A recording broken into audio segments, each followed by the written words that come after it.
Bismillahirrahmanirrahim. Waruya an Amr ibn Maimun an ibni Mas'udin radhiyallahu ta'ala anhu qala bainama Rasulullah sallallahu alaihi wasallam yusalli indal bait wa Abu Jahlin wa ashabuhu julusun wa qad naharat jazuru bil amsi faqala Abu Jahal la'anahullah ayyakum yakumu ila silal jazur fayulkih ala katifi Muhammad idza sajada. Waruya an Amr ibn Maimun an ibni Mas'udin radhiyallahu ta'ala anhu qala. Hadis diriwayatkan dari Amr bin Maimun dari Ibnu Mas'ud radhiyallahu anhu menceritakan ia, bainama Rasulullah sallallahu alaihi wasallam yusalli indal bait, pada suatu ketika Rasul sedang sholat ya di Baitullah,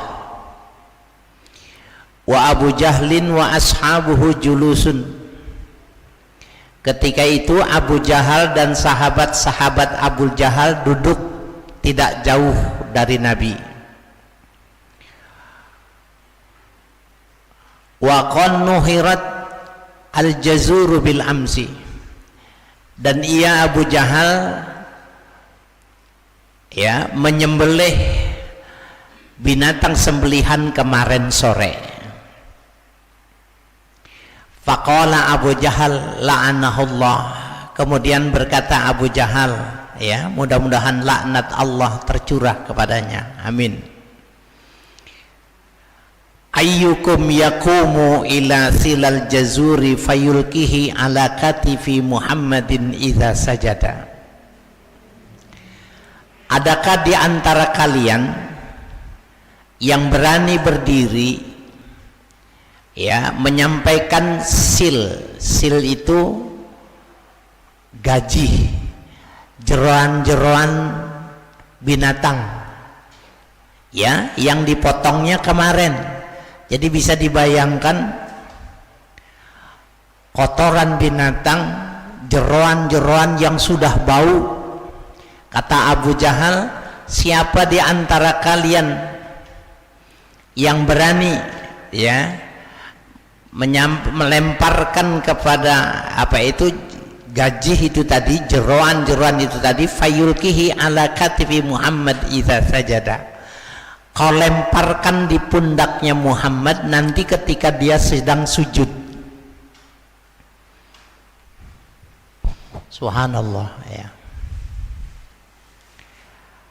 Fan ba'asa ashqal qaumu fa'akhadhahu, maka bangkit orang yang paling celaka di antara kaum itu, kemudian diambilnya ya, diambil itu jeroan yang sudah membusuk. Falamma sajadan Nabi sallallahu alaihi wasallam wada'ahu baina katifaihi, maka tatkala Nabi sedang sujud ya sallallahu alaihi wasallam, diletakkanlah di antara pundak Nabi itu tadi kotoran binatang itu tadi, fastadhaku, kemudian mereka tertawa-tawa. Bisa kebayang nggak kalau kita lagi sholat ya, jeroan binatang yang sudah busuk disembelih kemarin dilemparin ke tubuh kita yang sedang sujud ya. Wa ana qaimun anzuru, sementara aku sedang dalam keadaan berdiri dan memandangnya ya, kata Ibnu Mas'ud. Qultu, kemudian aku berpendapat, laukana li man ya anatun la tarahtuhu an zuhri Rasulillah sallallahu alaihi wasallam, seandainya aku punya kemampuan pastilah aku lemparkan kotoran binatang itu dari punggung Rasulullah sallallahu alaihi wasallam. Nah, ini yang dimaksud bahwa Ibnu Mas'ud nggak mampu karena dia sendiri. Abu Jahal itu tertawa-tawa setelah melempari dari kotoran binatang itu tadi. Qala wan nabiyyu sallallahu alaihi wasallam sajidun ma yarfa'u rahsahu. Meriwayatkan rawi bahwa Nabi dalam keadaan sujud tidak mengangkat kepalanya. Jadi karena dilempari kotoran, Nabi sujud aja terus.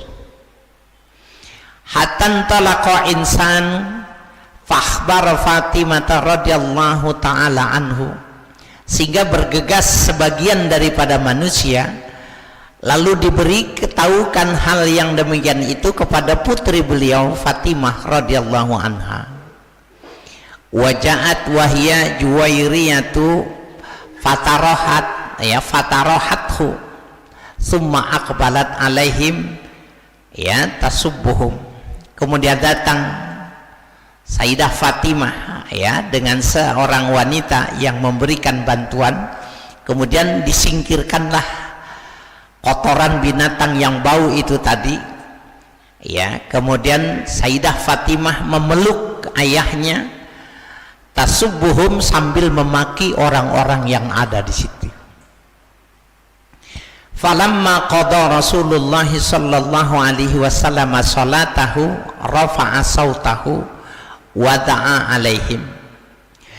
Maka tatkala selesai Nabi sallallahu alaihi wasallam dari salatnya, beliau mengangkat dengan suara yang tinggi, kemudian Nabi melaknat kepada mereka. Faqala, seraya beliau mengatakan, Allahumma alaika bi Quraisy salasa marat. Ya Allah, berikanlah kecelakaan kepada kaum Quraisy, turunkanlah kebinasaan kepada kaum Quraisy, hancurkanlah kaum Quraisy. Falamma sami'u sautahu wa du'aahu, maka tatkala mereka mendengar laknat yang dilakukan oleh Nabi, zahaba anhumud dhahku wa khafu da'watahum, maka lari mereka itu tertawa dan mereka khawatir dengan doa yang dipanjatkan oleh Nabi itu tadi. Faqala, seraya orang itu mengatakan, Allahumma alaika bi Abi Jahlin wa Uqbah wa Utbah wa Syaibah wal Walid ibn al-Mughirah wa Umayyah ibn al-Khalaf. Sesungguhnya celakalah bagi engkau Abu Jahal, Uqbah, Utbah, Syaibah, Walid bin Mughirah, Umayyah bin Khalaf. Jadi setelah Nabi melaknat, minta diturunkan laknat kepada kaum Quraisy itu, mereka itu takut, sehingga satu dengan yang lainnya itu saling menyebut satu persatu nama-nama di antara mereka yang melakukan kesalahan itu tadi. Jadi terbuka di antara mereka itu. Nah, Bapak Ibu sekalian yang berbahagia, ini hadis ini oleh sebagian orang yang sengaja kemarin ketika terjadi kasus karikatur Nabi Muhammad di Perancis, hadis ini digunting-gunting. Hadis ini tidak disampaikan secara utuh, padahal kan hadis ini sahih, diriwayatkan Imam Ahmad, Imam Bukhari, Imam Muslim dan lain sebagainya. Jadi ceritanya itu begini. Waktu karikatur Nabi Muhammad itu di Perancis, orang Islam itu marah semua. Tetapi Presiden Perancis itu membela bahwa itu bagian dari ekspresi, itu bagian dari ekspresi keimanan, ekspresi seni, dan Islam memang dalam posisi yang tidak bagus. menurut penilaiannya itu seperti itu, layak untuk digambarkan seperti itu.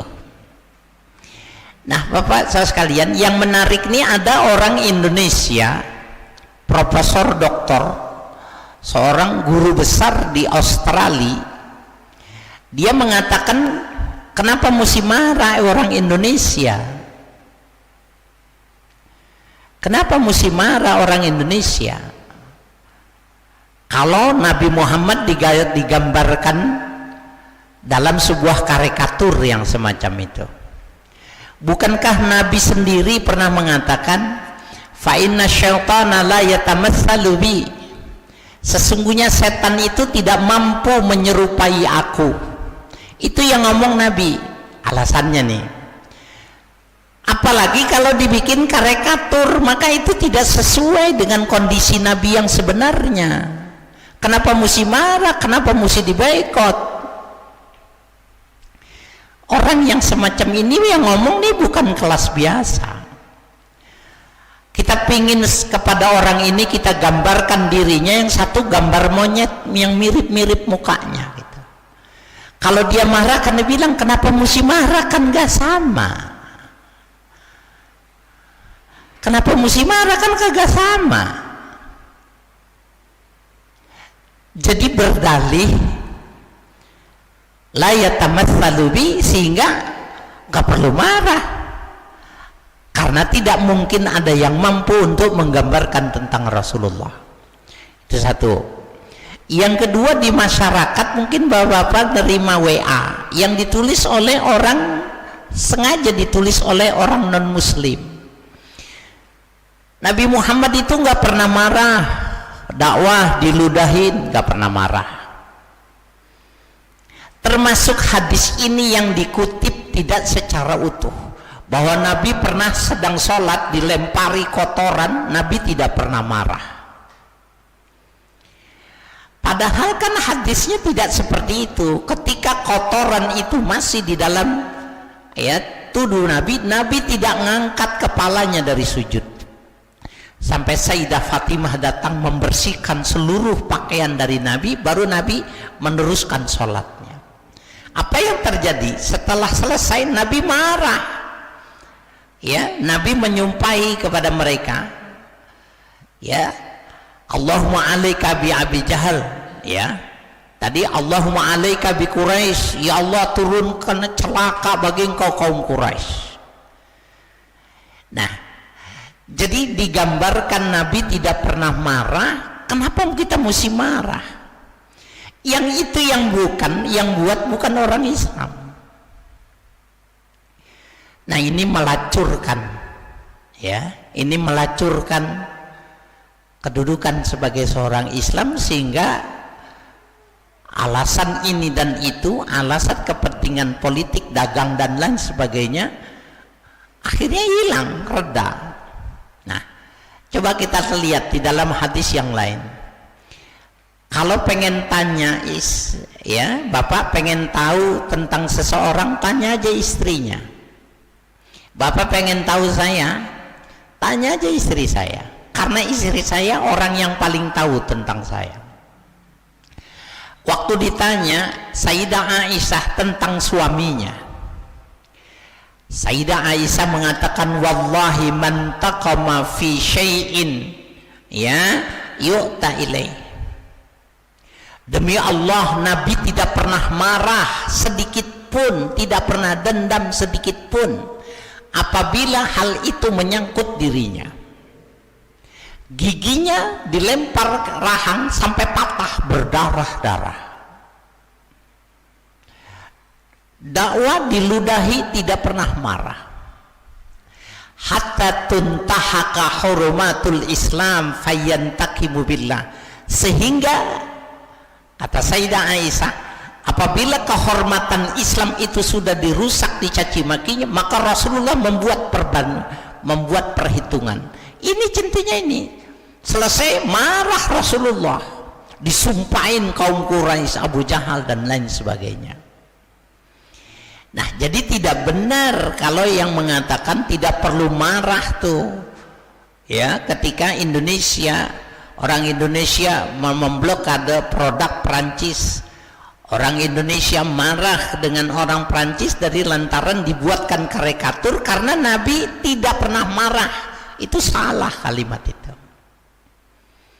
Ya, jadi sengaja itu berita itu, hadis-hadis semacam ini dipotong-potong untuk menggambarkan sholat saja dilemparin kotoran Nabi nggak marah. Salah. Nabi marah. Kenapa yang dimaksud marah?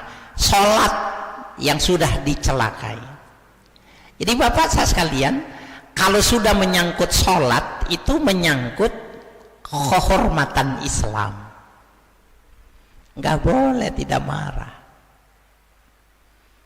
Nah, ini biasanya di masjid, di musola itu ada foto Jokowi, Pak Amin. Walaupun dia nggak marah, fotonya diturunin, tapi coba ente turunin, ente jatuhin, kelihatan orang, pasti ente urusan sama pengadilan. Kenapa? Bukan orangnya tidak marah, tetapi itu adalah kehormatan bangsa. Itu simbol kehormatan. Nah, Muhammadur Rasulullah, ya, asyhadu an la ilaha illallah wa asyhadu anna Muhammadar Rasulullah, itu udah jadi simbol Islam. Salah besar kalau orang dengan dalil seperti profesor yang saya sebutkan itu tadi, kenapa mesti marah? Tuhan tidak, setan tidak akan mampu menyerupai Nabi Muhammad, apalagi karikatur. Ya, jadi cara berpikir yang semacam ini tidak bisa kita terima. Ya.